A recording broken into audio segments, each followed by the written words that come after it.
పవన్ కళ్యాణ్ పిఠాపురం నుంచి పోటీ చేస్తున్నారు. పిఠాపురంలో పర్యటనలో భాగంగా ఆయన పిఠాపురం వచ్చారు. ఇక్కడ వర్మ గారిని కలిశారు. చేబ్రోలో మీటింగ్ కూడా పెట్టారు. కానీ ఆయన తరచూ హైదరాబాద్ వెళ్ళొస్తున్నారు. హైదరాబాద్ వెళ్ళడానికి ఇక్కడి నుంచే, అంటే ఇక్కడ మనం ఉన్న ప్లేస్ నుంచే చాపర్ ద్వారా రాజమండ్రి వెళ్తున్నారు. రాజమండ్రి నుంచి విమానం ద్వారా వెళ్తున్నారు. ఎందుకు తరచూ పవన్ కళ్యాణ్ పిఠాపురం నుంచి హైదరాబాద్ వెళ్తున్నారంటే ఆయన ఆరోగ్యం బాగోలేని కారణంగా ఆయన వెళ్తున్నట్టుగా మనకు తెలుస్తుంది.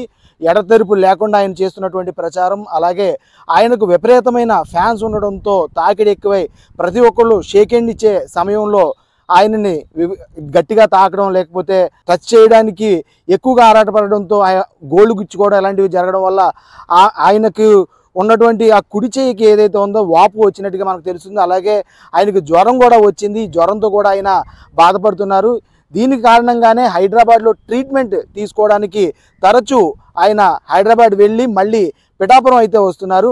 మొత్తానికైతే ఇక్కడున్న పరిస్థితి చూస్తే ఆయన తట్టుకోలేక, ఈ జనాల తాకిడికి ఫోటోలకి ఆయన తట్టుకోలేక ఆయన చెప్తుంది ఏంటంటే, ఇక్కడ నేను స్థిరంగా నివాసం తీసుకుంటాను, నేను ఇక్కడే పోటీ చేస్తున్నాను, ఇక్కడే గెలవబోతున్నాను, ఇక్కడ 30 ఏళ్ల పాటు ఉంటాను, మీ అందరికీ ఫోటోలు ఇస్తున్నాను అంటూ చెప్తున్నారు. మొత్తానికైతే అభిమానులు తాకిడవచ్చు, ఇక్కడ ఉన్నటువంటి వాతావరణ పరిస్థితులు అవ్వచ్చు, ప్రస్తుతం అయితే ఇక్కడ సమ్మర్ నడుస్తుంది కాబట్టి దాన్ని కూడా ఆయన తట్టుకోలేకపోతున్నారు. మొత్తానికైతే ఆయనకు జ్వరం, అలాగే చెయ్యి కూడా వాచింది, ఒక రకమైనటువంటి ఇన్ఫెక్షన్ వచ్చింది.